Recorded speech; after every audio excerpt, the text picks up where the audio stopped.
Good morning, everybody. For those of us just joining, I'll just be waiting a moment till I see the numbers start to slow down for the attendees, and then we'll get started.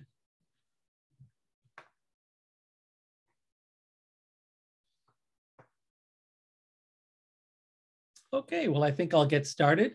Good morning, everyone, and thank you very much for joining us today. I'd like to start by acknowledging that I'm speaking from Halifax or Chipuktuk in Mi'kma'ki, the ancestral and traditional lands of the Mi'kmaq people.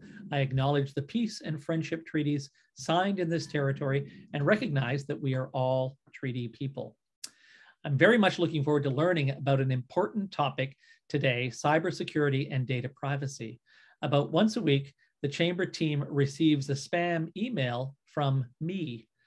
At first glance, it looks like it could be me, from me. The fake me is normally asking staff to purchase gift cards. And if you're not paying attention, you might in fact click the link. And I hesitate to think what might happen if people click that link. Our lives, of course, now revolve around different types of digital infrastructure. But how much do we really know about our lives online? Our guest today will walk us through cybersecurity risks, breaches, and limiting liability for your organization. If you have a question for our guests, please pop it into the chat box and we'll answer them as time allows. Now, let's meet our experts. Jane Elise Bates is a counsel at Cox & Palmer, and her practice is focused on general corporate commercial advisory and transactional work. Karen White is the Vice President of Issues and Crisis Management at National Public Relations. She provides senior counsel and strategic advice for a wide range of organizations as they navigate complex and challenging files. Welcome, Jane and Karen, and thank you very much for joining us today. Over to you. Thank you, Patrick. That's a very warm welcome. We're so happy to be here today. As we know, cyber attacks are on the rise, and being prepared for an attack is so important for companies in our region. So what we're going to do today, Jane and I will walk you through recent cyber trends, including some startling statistics, we like to call them, and latest in cyber law. We'll provide you with some guidance about how to manage a cyber attack. And then I'll walk you through a ransomware case study and provide some considerations for why you may or may not pay a ransom. Jane's going to close out our webinar with some final thoughts on being prepared, and we've left some time at the end for questions. So we encourage you to be putting those in the chat as we go through the materials. So cyber threats, they're on the rise, and they're one of the most disturbing moments of our time. And really, we know they can stop you in your tracks and disrupt your life. And with the onset of the pandemic, more people are working from home than ever before. And so this has drastically increased systems access and the vulnerabilities for cyber attackers. And last year, we saw a significant increase in the average number of cyber attacks by company. And perhaps the most startling is it took almost 287 days on average to identify and contain a breach. So imagine a cyber criminal in your systems undetected for weeks, looking at your personal information, looking at your company information, and just as equally troubling, imagine if these systems were down and not operating securely for 2/3 of a year. I mean, that's so disruptive and very expensive. One of the stats that I found interesting was that nearly 40% of companies didn't even know if they had been attacked. And one company that I worked with, for example, they found out about the attack when they were contacted by the Globe and Mail because their information was available for purchase on the dark web. The Globe had just been looking for Canadian companies that had been attacked and happened to come across their information. And just as equally concerning is that less than half of small or medium-sized businesses, so maybe many of you on the call today, are prepared for attacks, which means there's a significant number of businesses out there that are vulnerable. And, this is not unique to our region. I work with companies across Canada and the US that have been victims of cyber attacks. And here in Atlantic Canada, we're just as vulnerable. And while we have a high degree of awareness of a cyber threat, we have the lowest level of confidence in the security of key sectors like healthcare.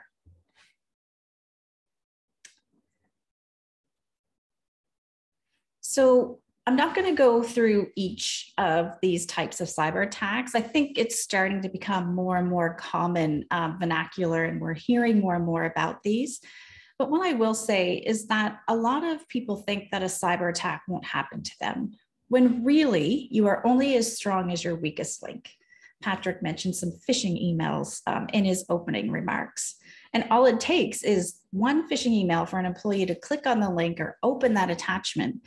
And all of a sudden you have malware in your systems, which can wreak havoc. And often human behavior and a lack of cyber hygiene and good security practices can result in a cyber attack. There is one interesting trend that I'll mention with ransomware. So in ransomware, a cyber criminal, they've accessed your systems, they've encrypted your information, and they want you to pay for the key to unlock your information. Now, normally we'll find out later that some of the data has been stolen or exfiltrated. And the cyber attackers will also threaten to release your information on the dark web in order to escalate the situation. That's a double threat. Recently, we're hearing more about triple threats, and this is when a cyber attacker also sends a ransom to your customers or your clients to let them know about the attack and to try to extort funds. And that's a very uncomfortable situation to be in. I'll now hand it over to Jane to walk through some legal trends and considerations.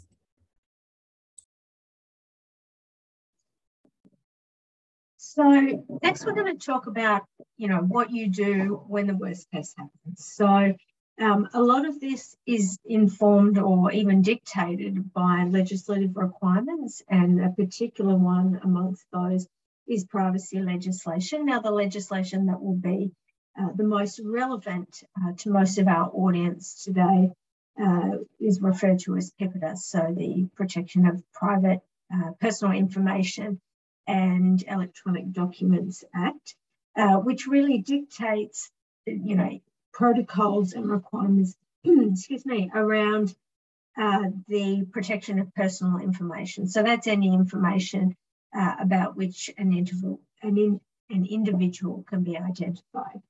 So we'll go through the steps now at a high level about what you should be thinking about when the clock starts ticking if you have had a security incident.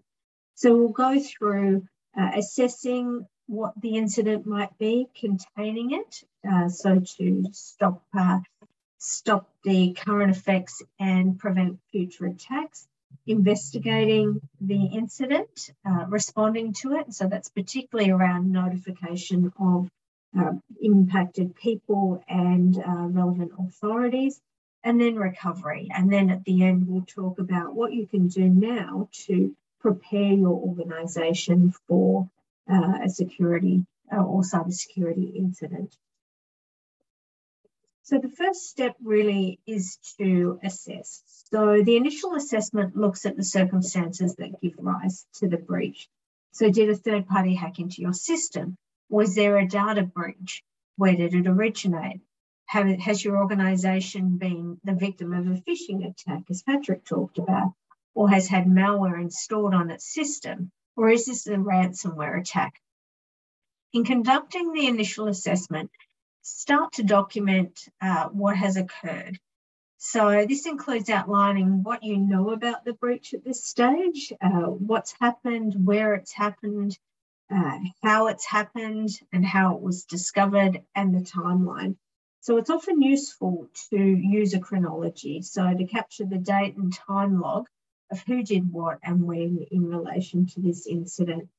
Now, depending on the nature of the breach, sometimes it may be necessary or prudent to capture this information on an asset that's not linked to the affected system, keeping in mind that cyber security or threat actors are often watching every move that you make. So sometimes you might need to go to paper form, old-fashioned pen and paper. So the next step is around containing the breach.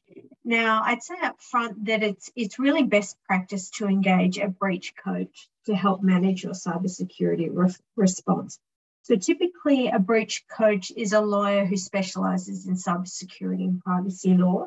And they act as a project manager and can guide your organisation on the best course of action, including assembling a team of relevant experts from a variety of disciplines. So that could include from IT, forensic, legal, communications, regulatory specialists, all of whom, are an integral part in assisting to respond and manage the incident.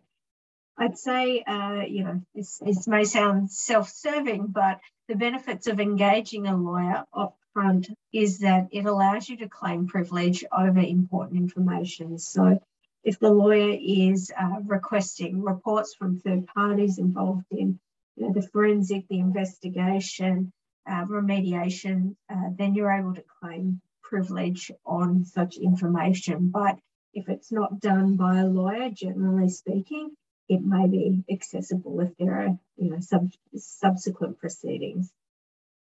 So one of the steps in containing the incident is to establish who needs to be made aware of the breach and inform them what they need to do to assist in the containment.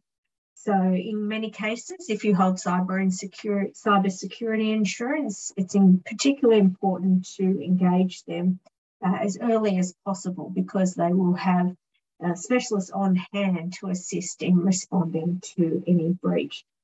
So you'll need to work with your cybersecurity or IT team to help contain the breach. So that may include isolating or disabling the affected system, the device, or even just a single user's account, or revoking or suspending or restricting access privileges. In some cases, maybe even in many cases, if it's not subject to ransomware and it's just malware or a phishing attack, it may be necessary to shut down the system or website or device or whatever is affected to stop the attack and to enable you to undertake an assessment and to resolve any vulnerabilities. It's important at this stage to be establishing if there's anything you can do to recover any losses or to limit any harm or damage that may actually result from the incident. It's important at this stage to be keeping in mind, you should be documenting what you're doing at this stage.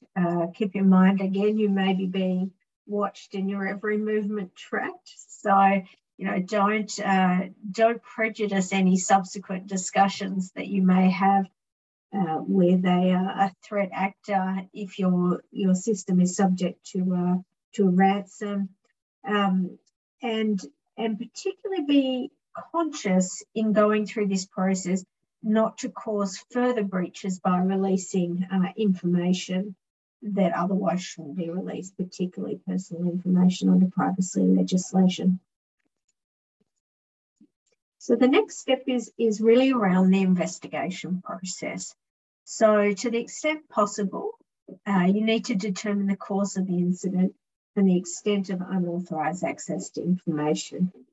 So as part of this investigation, it's important to be conducting an inventory of the information that has been or may have been compromised and identify who's at risk as a result of that breach. So that may include, your organisation itself, or your customers, employees, clients, contractors, suppliers, stakeholders, the general public, etc. Identify if the information was specifically targeted or if there's an ongoing risk of breaches or further exposure of the information. So there are a couple of types of information that may be accessed in a breach.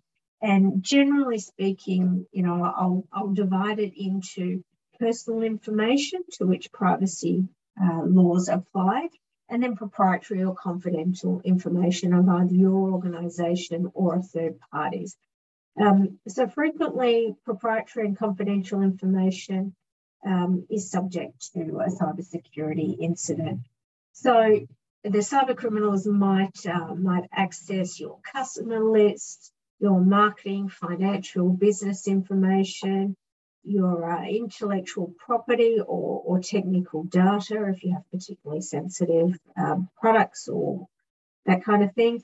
And it's also likely that in accessing your system, information that you might hold for a third party or related to a third party may also be accessed. So that might be if you have contractual arrangements with third parties, whether they be customers or suppliers, etc. So not only your information, your organisation's information, but third-party information may be accessed. A data breach will also frequently involve access to personal information. So as I mentioned at the start, that's information about an individual that's identifiable. So, for example, that may include contact details, demographics, so everything from, name, age, address, gender, those kind of things, to covering employment or education information, financial information, bank or credit card details are frequently considered, or health information, and a variety of other things extending from, religious or political affiliations or personal opinions held about certain things. So personal information is subject to very strict protection under privacy legislation. So for the majority of you, it will be Canada's Personal Information Protection and Electronic Documents Act that will apply, because it applies to every organisation that collects, uses or discloses personal information in the course of commercial activities. Now, if you are in a government body or municipality, etc., there is other legislation that actually applies to how you deal with, collect and protect personal information. So in identifying if personal information has been compromised, you'll need to understand who or what groups of individuals may be affected and how many may be affected. An assessment of the type of information that has been compromised will help to determine just how to respond to the breach, who should be involved, what form of notification to individuals may be required. And it's critical to establish an inventory of the information, as your organisation may be subject to legislative or contractual obligations to report this security incident. Relevant reports might include, in terms of investigating, when you report on that investigation, be conscious to make sure that your report talks about information access in an aggregate or non-identified form, so that you're not perpetuating any potential breach by rehashing the information and disclosing it to a new audience. Look at how, what remediation actions you have taken and whether the incidents has been resolved. So looking at the next thread. Now, Karen will go into further details about communicating with threat actors in the case study that we have around a ransomware example. But depending on the nature of the breach, you actually may need to communicate with your attacker. So a breach coach will support you through this process, including relevant specialists, comms or forensics or whatever is needed to go through that process of negotiating with your attacker. It's also important to be briefing your management team as soon as possible. Now, that's at the highest levels of the organisation. They need to receive regular status reports and identifying what's going on so that they have the opportunity to identify weaknesses in the organisation's process and to develop risk mitigation strategies.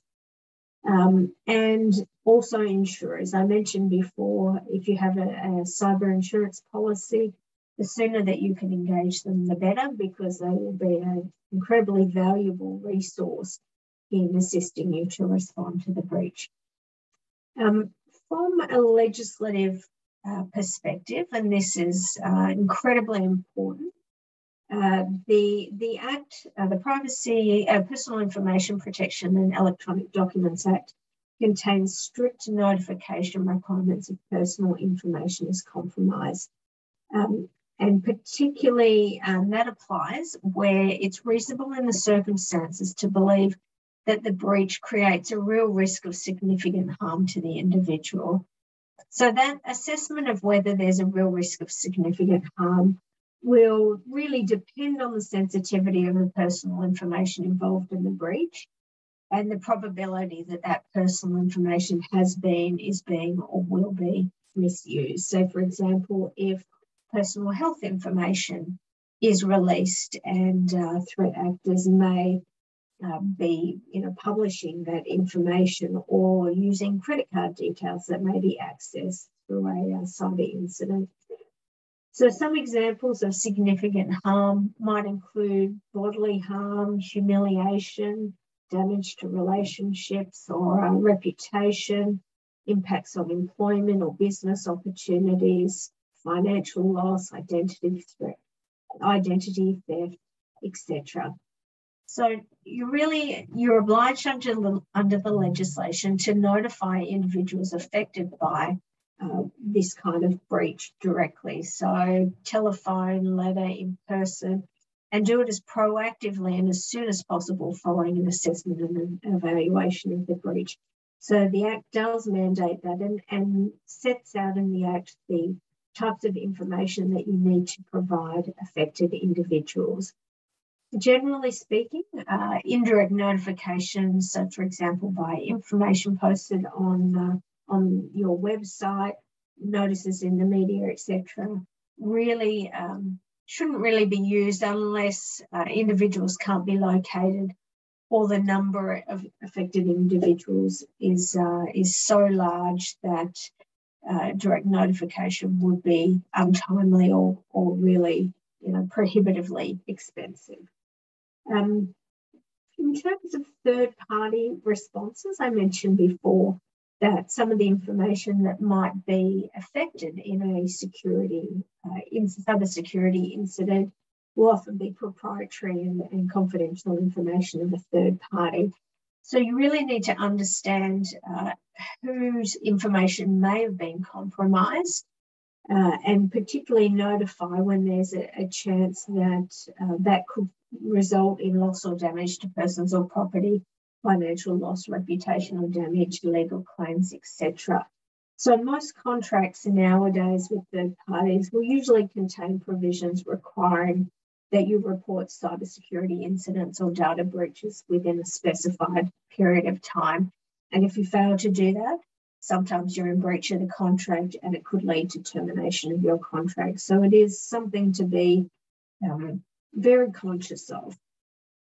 And then lastly, from a regulatory perspective, the Personal Information Protection and Electronics Document Act also requires that the Office of the Privacy Commissioner and the Treasury Board of Canada Secretariat be notified if there's been a material breach. So that usually involves sensitive personal information that has been compromised, and that compromise is can reasonably be expected to cause serious injury or harm to the individual, or involves a large number of individuals. If you are suffering from a material privacy breach, you have to notify the Office of the Privacy Commission and the Treasury Board of Canada Secretariat verbally. You can notify them verbally at an early stage, but then you have to follow up with formal written notification when the investigation has identified a material privacy breach. If there's criminal activity involved, you'll also want to notify the appropriate authorities. So that may be the Canadian Centre for Cybersecurity and also the police. The last point in terms of responsive communication, if there's a need to communicate publicly, I would recommend seeking specialist support from a communications expert to ensure that you are able to communicate what has occurred clearly reassure your audience and protect your reputation, because a lot of these things, reputation is key, and that is one of the things that is most impacted by a cybersecurity incident. And then lastly, the recovery. So following a cybersecurity breach, it's really important to take stock and consider what you might be able to do to strengthen your organisation's ability to defend against an attack. So it's good practice to do a post-mortem or a post-security analysis to understand areas for improvement in the future. So what internal improvements to infrastructure, processes, systems, or the incident response protocol are recommended? When will you implement those changes? And are there any barriers to implementation? We'll talk about some of the things you might want to consider to help prevent or mitigate the effects of any future incident later in this discussion. But obviously, it goes without saying that any remediation activities should involve active steps to address any identified security vulnerabilities. You should also develop a communications plan to rebuild stakeholder relationships, their trust and confidence. And I'll now move into our ransomware case study. So I'll hand over to Karen to talk us through this. Oh, thanks, Jane. Now see how we can apply some of those principles you just shared in this case study. So it's based on a real world scenario, but it has been adjusted to maintain the confidentiality of the case. And we are looking at a ransomware in this situation because it is so much on the rise. So in this case study, it's early in the morning, 20 employees at a large company receive a phishing email with a malicious attachment. About 15 minutes later, an employee opens the attachment and the threat actor accesses the network and infects the system with additional malware. And so for the next couple of weeks, the threat actor is collecting personally identifiable information and releases the ransomware onto the network. So 12 days after the initial attack, the company begins to have severe technology disruptions. So all of the electronic devices and the accounts, so the emails and phones aren't working. And it's reported to the IT service provider. 4 hours later, IT provider confirms that these disruptions are in fact the result of a ransomware attack, and forensic work into the investigation begins. And by 6 p.m. that same day, the company receives a ransom note that reveals that personally identifiable information has been stolen and the system's encrypted, and that the threat actor is demanding payment for the decryption key in order to reinstate devices and accounts. And the next day, this company is fortunate in that they're able to quickly contain and restore their systems. They have an understanding of the access point for the attack and have secured their systems. So by April 1st, certain systems have come back online. Restoration efforts are continuing with some success. And it's about 1.5 months later after the attack, about 95% of the systems are back online, and the final restoration and forensics investigation continues. So that's the case study we're going to reflect on and see how these incidents can be disruptive and some of the early considerations in a cyber attack like this. So at this point, if you haven't already activated your cyber team, now would be the time.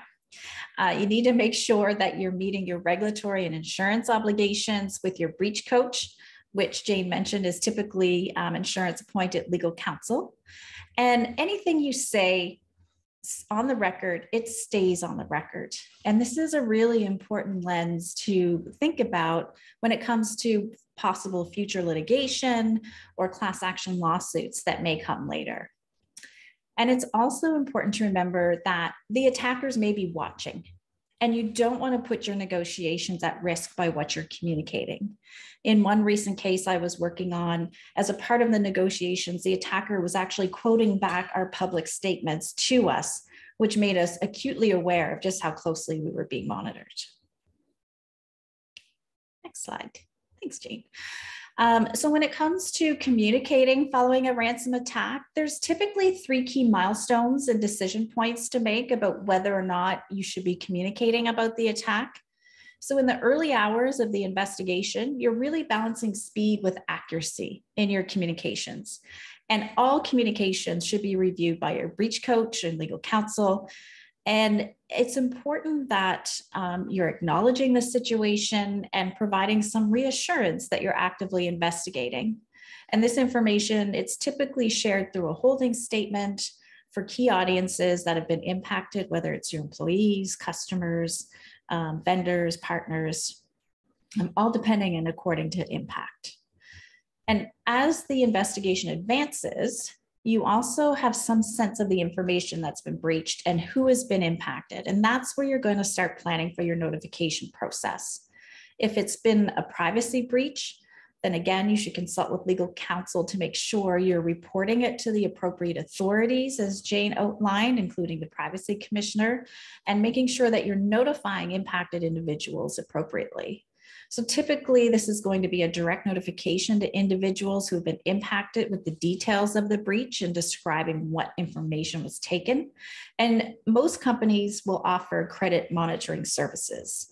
Most will offer between 2 and 3 years, but recently I've seen up to 5 years being offered. And if there's a significant number of people impacted, sometimes the privacy commissioner and in consultation with the cyber team, you might consider an indirect notification, which is that broad public statement in order to ensure the efficiency of your outreach. And finally, as part of your cyber attack, there is a potential in a ransomware for a leak of your information on the dark web. And so this is something that you should be prepared for. This leak, it may become before you've even proactively communicated about the attack. And it's a common tactic of cyber criminals in order to escalate negotiations and put pressure on you to make that decision about whether or not to pay.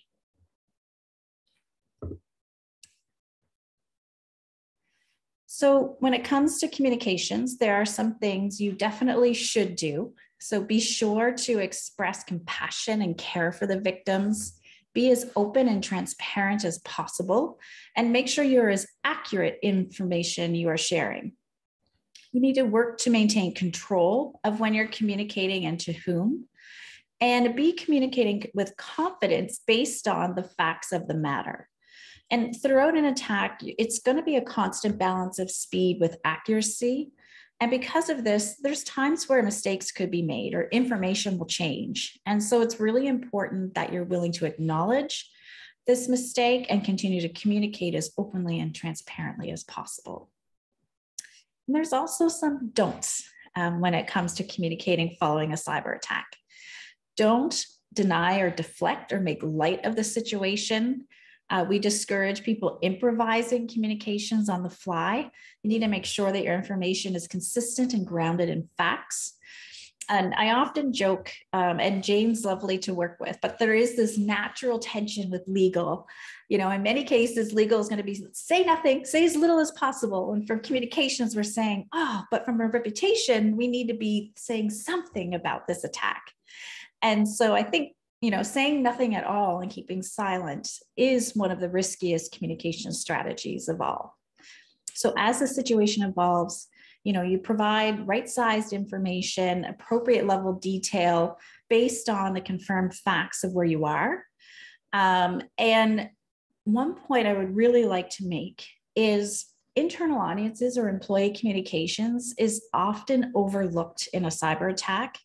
I would suggest this is one of your most critical key audiences. So making sure that you're keeping your management teams updated, as Jane mentioned, that you're flowing information to the organization. That should be one of your first and key priorities of internal communications. And finally, don't assume that the incident is over. These investigations are going to take time. It could take months and months before you understand the full extent of the situation. And there could be other milestones like a privacy commissioner may launch an investigation, or you could face a class action lawsuit. So this is the piece that I find fascinating about ransomware. You know, a lot of discussion about whether or not a company might actually pay a ransom. And so there's some considerations for why you may not pay. You know, at the end of the day, we're dealing with cyber criminals. So there's no guarantees that you're going to get your data back. It's possible that the ransomware shows just how desperate you are to get the information back. And that could be very motivating for criminals to launch even more attacks. And if other criminals become aware you're vulnerable, it could put a target on your company's back. And, you know, some of these actors aren't overly sophisticated, so it's possible that your information could be leaked anyway. So there's no guarantee that your information won't show up on an online shaming site or on the dark web. And cost is another key consideration. You know, an example, I was activated last night on a ransomware. The ransom was demanding millions of dollars and insurance will cover thousands. So there's a real disconnect over the cost of the actual ransom and what you may reasonably afford. And on the flip side of a ransom discussion, there's some legitimate reasons for why a company might pay a ransom. You know, sometimes these attacks, they can last for weeks and months, and business can't continue to operate without access to your key systems. And another key consideration I've observed is decisions based on the actual nature of the information involved. So in healthcare, for example, it could involve sensitive or confidential personal health information like lab and test results. That's very sensitive information that you may not want out in the world. And if you consider costs again, it could actually be cheaper to pay the ransom and get the decryption key than it is to restore and rebuild your systems from scratch. And finally, you may have some contractual obligations, Jane mentioned this earlier, with your customers about getting the information back, or just really high customer expectations that you've done everything that you can to get back your information. One final thought on this case study, and this is one of the questions we're often asked is, you know, how many companies actually pay the ransom? And what I'll say is it's really hard to know for sure, since most companies keep this information confidential and they don't speak about it openly.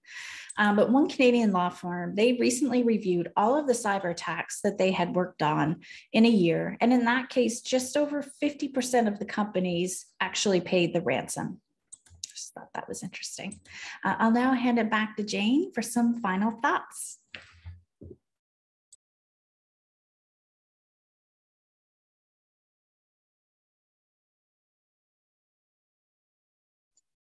Thank you for the prompt, Karen. Your best defense is a good offense. So you really need to be prepared. And here are some things that you might wish to consider doing to make sure that you're in a strong position in the event that you are subject to a cybersecurity incident. So you really need to understand the strength of your systems. So that involves conducting regular audits of physical and technical security. So clearly understand your online profile and your systems and what groups might attempt to target you through digital channels, social media, etc., or your systems through phishing attacks or malware, etc. It's really handy, really, to have a third party conduct penetration testing on your IT systems to be identifying any vulnerabilities and recommend protection mechanisms.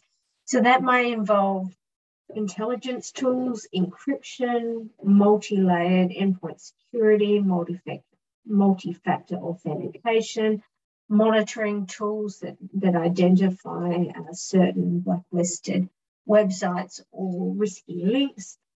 So when considering these issues, you should not only focus on your own organisation, but ensure that your contracts with third-party service providers also require that they have a strong process for dealing with cyber breaches. So it's not just you, but it's anybody else that holds access to your information.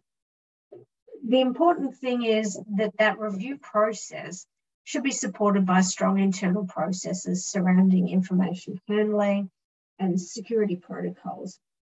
So that may include tightening restrictions on access to certain information depending on roles, responsibilities, need to know, comprehensive information classification marking, or just general IT controls. And given that your staff are really one of the weakest links in your protection against cybersecurity incidents, you do need to train your staff on what they're looking for common indicators of cyber threats. And I was certainly pleased to hear Patrick say that he tries a phishing attack once a week to get somebody to click on a link. But, you know, there are relatively, I mean, to be fair, they are getting more and more sophisticated in their methods. But some of the things that you should be looking out for is, you know, hovering above email senders and see, you know, it might say from Jana Lee Spates, Cox and Palmer, but the email address is abc hello there at xyz, you know, .com. Just making sure that there's a link between the two. If you are receiving correspondence from somebody who purports to be known to you, you know, what are they asking for? Is this email expected? Is there typos? Typos in an email sent by a organization is a very early red flag that something is not quite right. And if it's asking you to take certain steps rather than clicking on the link, open up a new web browser and type that, you know, if it's from CRA, type in CRA's emails rather than, website address rather than clicking on that link. So there is a variety of things that you'll learn in training that enable your staff to see something and before clicking on it immediately take that time to think, wait, could this be, you know, a risky thing to click on? We talked about insurance, and you may wish to obtain cybersecurity insurance to cover against losses. So it can be first-party losses, so your losses as an organisation, or third-party losses. So it can protect you and provide coverage from losses such as data destruction, extortion, theft, hacking, the ransomware example and denial of service attacks that we've spoken about. And it can also provide coverage for third-party liabilities that might arise from the failure to safeguard information or the consequence of releasing that information. So some other benefits of holding cybersecurity insurance, cyber insurance, include regular security audits, post-incident public relations, and legal counsel, investigative expenses, and criminal reward funds. So it is something to seriously consider within your organisation. One thing that I would say is that cybersecurity incidents occur without warning and usually at the most inopportune times and intentionally. So Christmas Day, Friday afternoon before a long weekend, in the middle of the night, you know, it's intentional to target at those times so that you're not ready. So the response is you need to be ready. Identify your core cyber response team now and have your response plan ready so that you can mobilize immediately. There's opportunities to conduct a cyber tabletop exercise, which is really just a simulated scenario of how your organization might respond to certain security incidents. So preparedness is key in being able to respond quickly in response to any threat. Now, I will mention at the end a note of caution. So under current security legislation, under current privacy legislation, there is not many powers of enforcement in terms of cybersecurity breaches and release of privacy information. But these existing laws are under review. So Bill C-11 seeks to enact what's called the Consumer Privacy Protection Act, under which the Federal Privacy Commission would be empowered to investigate contraventions of the Act, as well as make orders and impose penalties. So I say this in terms of making sure that you're prepared, because once this bill is enacted and unfortunately, or fortunately, depending on which way you look at it, it's yet to be enacted because it was withdrawn at the last, just before the last election. But under the bill, penalties for some administrative offences in terms of privacy breaches may be up to 3% of an organisation's global revenues, or $10 million, whichever is greater. And for more serious offences under the Act, could be punishable by 5% of an organisation's global revenues, or $25 million, whichever is greater. So that was one of the early drafts of the bill. But the point is to say, once this legislation comes into force, there will be serious consequences for failure to protect information. So preparedness is key in making sure that you don't fall foul of those laws. So in terms of key takeaways, as Karen's mentioned at the start, cybersecurity attacks will continue to escalate in 2022 and beyond. Don't think that once we return to work and the risk is reduced, these things will continue to escalate. Takeaway number 2, the best defense is a good defense. Assess your risks, understand them now. And then takeaway 3, make sure you have a cyber plan. Be ready, test your plan, make sure that if the worst case happens, you know what you're going to do and how to respond. And with that, they were my 3 takeaways that I didn't put up. And with that, I'll open it up to any questions.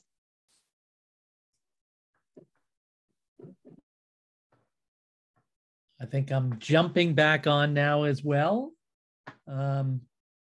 Just certainly, folks, put your questions in either the Q&A or the chat. I just have to move them around to make sure I can see them both. I heard a lot of fascinating things there, and I am fascinated by this whole topic. At the Chamber, and I know either Karen or Jane, you mentioned insurance. We have insurance.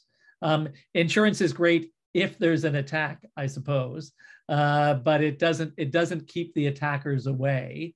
And in fact, our insurance has doubled in the last 2 years. So, I mean, we've paid about $2,500 for insurance a year ago, and now we're over $5,000 for our cyber insurance. And to be honest, I'm a little bit unsure what it covers, although I know it covers attacks and things. I guess insurance is great, but protecting yourself is the most important thing you can do. Are there some, and I know you talked about things, I mean, is there, Jane, you mentioned the emails. It's not me sending test spams. It's somebody purporting to be me sending emails to my staff saying, it's Pat, please send me gift cards. But often when they click on my email address, it's not obviously Pat, it's xyz@xyz.com. Is that the easiest clue? Although I suspect some of them are better than that. Some of them are getting more and more professional.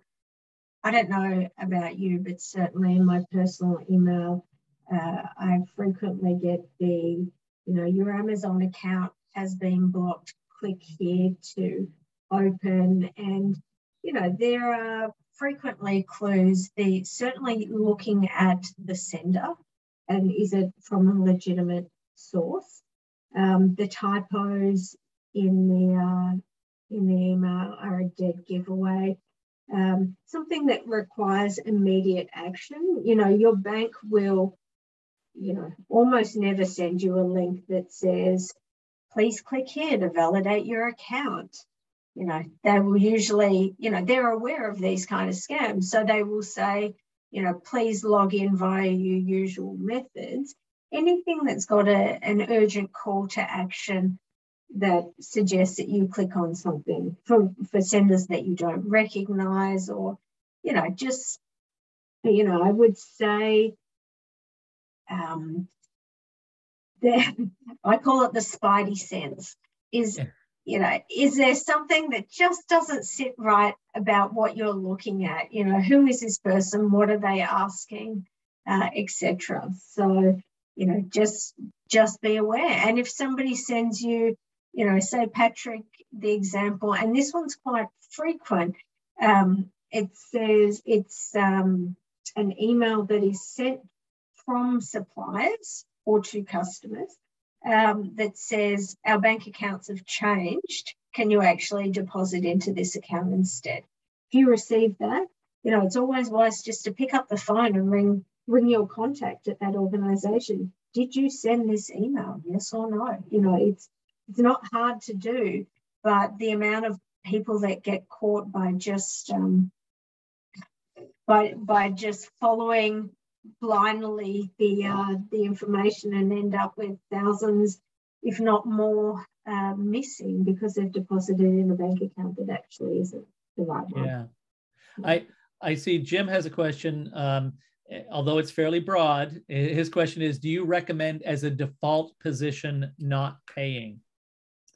Well, I'll start that. And Jane, I don't know if you'll have other thoughts, but typically when it comes to ransom negotiations, I would advise about taking a position too early. One of the strategies in negotiations is to actually string the attacker along for a bit in order to buy time to safely contain your systems and have some level of confidence that the threat actor isn't still in your systems. So, philosophically, some companies will say, and we see this a lot in the States, like, we do not negotiate with terrorists. We are not paying a ransom. But I would be thoughtful before you declare that too early in the discussions. So as a strategy, I would always encourage talking with your breach coach and with the negotiators. They'll know the threat actors. They negotiate with them 24/7. They're very familiar with how these negotiations will play out.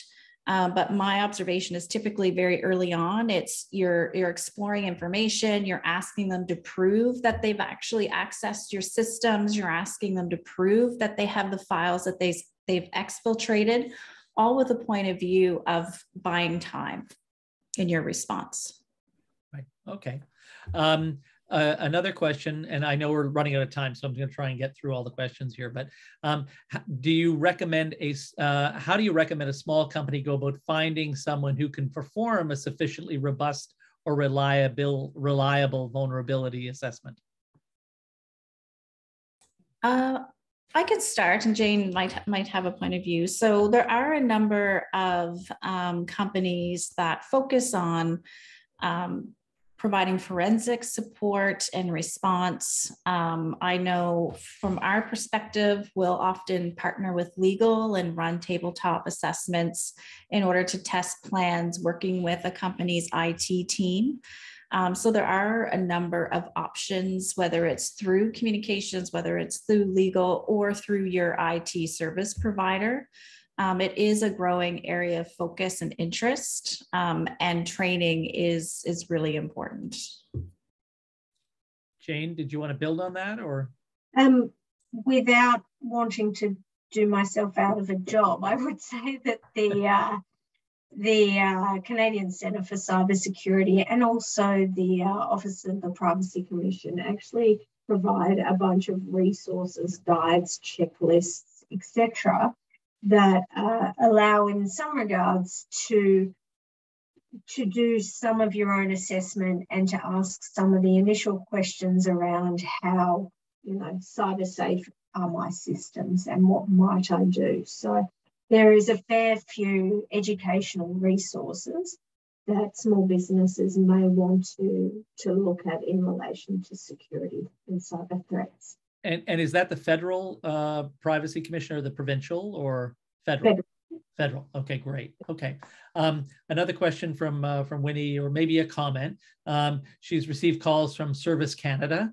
I think we've all received those calls many, many, many times. Carefully checked the number and found it came from a normal Nova Scotia phone number. She wondered if that's an example of a cyber attack. I mean, I suppose it is, but we all get those calls purporting to be Service Canada. We know it isn't, but they can make it look like any phone number, I think, can't they? Yeah, it's interesting. I recently received a call from CRA asking for information. I'm a board chair, and I immediately was like, I need to confirm that this is in fact who you are. Can you give me a number where I can call you back to verify you are who you say you are? And so they gave me the number. I'm giving CRA a hard time, but I'm just, after working through these cyber attacks, I'm so paranoid now. So I called the number that they provided. I looked it up online and confirmed that it was legitimate. So that could be an example of someone phishing for information. What I would recommend in that case is asking for a number where you can call, look it up online, make sure and verify they are who they say they are, and don't give out information until you're confident and comfortable that you are in fact talking with Service Canada. Right. Someone has asked, can you please talk more about regulatory for cyber attack? Is there a regulatory process, or? It often links back to the information that's actually been attained. So privacy laws, because of I hesitate to use the words sensitive because it's used in the legislation, has a particular meaning, but given the sensitivity of personal information, that frequently dictates who you might need to respond to. Also around cybersecurity, making reports and assessments. I would suggest looking at the Canadian Centre for Cybersecurity around obligations that you may have from a regulatory perspective if you are subject to a scam as well. Okay. I thought, sorry, go ahead. I was also going to say in relation to the phone calls, there are websites that you can go to see if your information has been compromised. Now, I can't remember off the top of my head what it is. Karen, do you? We can get it from you later, and we can include it when we send out a link to the recording. Absolutely. Okay. Just a couple of last comments. So breach coach, I thought that was really interesting. Just the whole concept of a breach coach sounds like a very good way to sort of have one person to speak to. Will we get access to the slides and recording? I think we will. We recorded this and we'll make it available to everyone. Sorry, the last thing I wanted to ask was just a duty to report. And I think maybe Jane, you talked a little bit about reporting or saying you've been attacked and letting your customers or clients know. Is that an obligation, or does it depend on the information? It depends on the nature of the information. So if it, that was the discussion around the sensitivity of the information and the risk of harm. So that's where the obligation attaches. That's not to say that in the future under strengthened privacy law that may be further bolstered. But at the moment, in terms of notifying affected individuals, but also the Office of the Privacy Commissioner and the Canadian Treasury Board Secretariat, then that links to material. There's a materiality threshold on that. So any small minor breach that impacts maybe only one person and it was just their name, then that doesn't meet that materiality threshold. Okay, all right.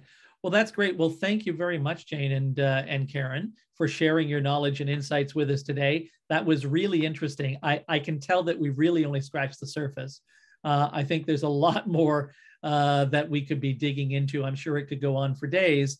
In fact, I hope it doesn't go on 287 days, I think, as Karen mentioned. But anyway, fascinating topic and something that's really topical and very important for us to be aware of, cautious, and concerned about our data and our clients. If you have any more questions for your organization, please don't hesitate to reach out to Jane or Karen. I think we will, if we don't have your information visible, we will provide that information for all of our listeners as we send something out. A reminder that it's African Heritage Month in Nova Scotia, and the Chamber is hosting a webinar tomorrow with local Black entrepreneurs. Sign up for free on our website at halifaxchamber.com events, and check out many of the other events that are happening. We're also looking forward to a return of in-person events, and we have a full lineup plan, so keep an eye on our events page. Please enjoy the rest of the week. Thanks again, Jane and Karen. Very much appreciated. And have a great, well, it was sunny, but it's not quite as sunny now. But have a good non-rainy day, everyone, and get outside and enjoy some of the good weather. Thanks, everybody. Thanks, Patrick. Bye-bye.